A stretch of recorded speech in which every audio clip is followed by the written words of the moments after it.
fly swatters definitely know how to teach their man-children well. Oh! Kids, don't try that at home. John, his kids already did. I gotta say, disappointing performance from a man who zip lines from the treehouse to the breakfast table every morning.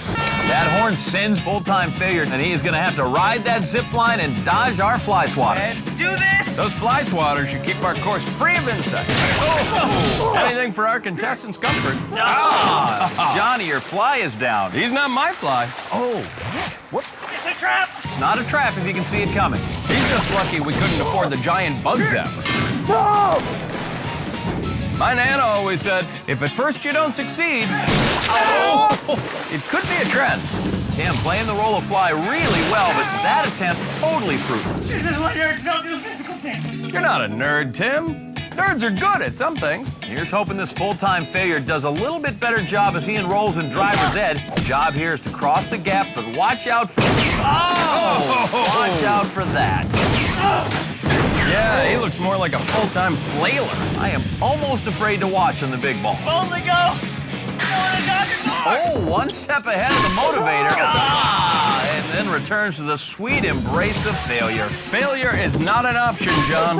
Failure is mandatory. Moving steadily ahead to the jiggleator, across those two shaking platforms via the rabbit hole. Meet Thumper's older cousins. To them, Tim looks like a giant carrot, and he is hunting wabbit. Ooh, lands on the platform with a thud.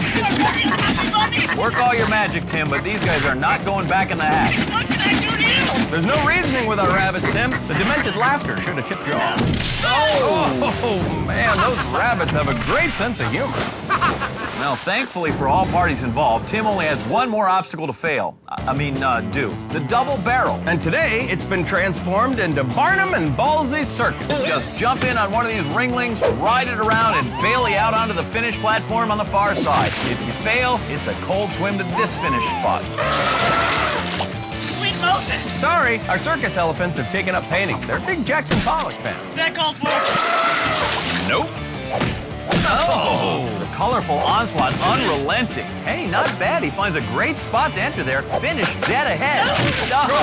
Well, he's finished all right. Tim comes up short. Typical. And with a time of just under 6 minutes, Tim has cemented his reputation as a full-time failure. Nailed it! More like failed it. We're done waiting on Tim, and so is 23-year-old waitress Danielle Conley, who's about to take an order with driver's ed. Luckily, I didn't fail driver's ed. Look, she's like one of those waitresses that roller skates up to your car. She gets tipped hard. Here's 2,000 pounds of foot pressure. Keep the change. Well, it's easy to see now why Danielle's not a car gal, and she discussed that earlier with Jill. All right, so what would you do with $50,000? Go.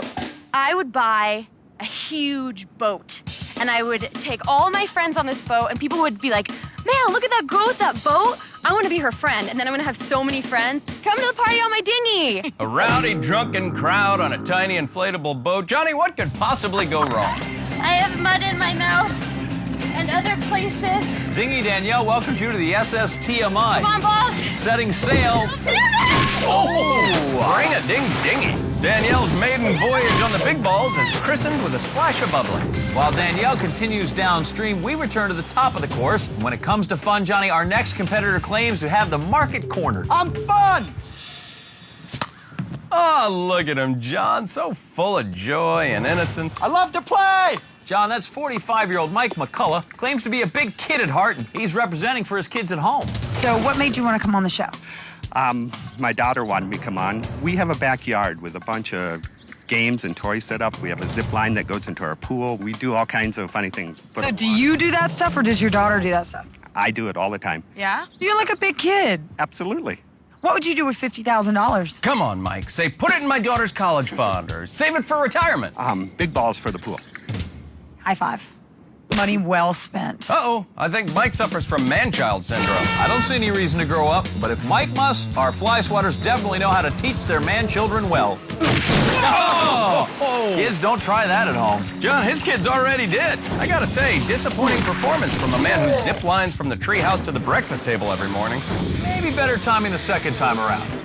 Oh, sweet man-child of mine. I'd say the only thing these fly swatters didn't crush was the man-child's boyish dreams. Maybe best to let man-child mature a bit and head over to the... Oh, fight! Fight! Oh, no, stop! Oh, God! Oh. Are you punching me?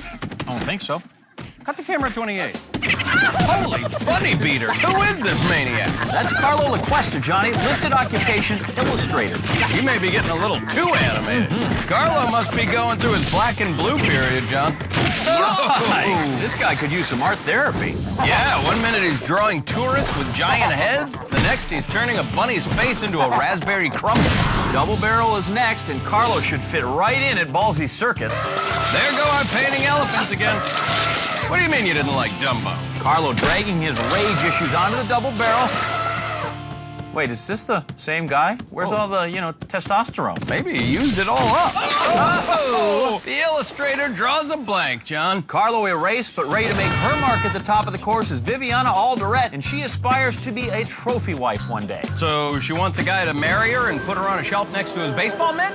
Yay! Whoa! Keeps her grip on the zip line. Whoa! Oh. She's holding on to it like a man with a six-figure salary.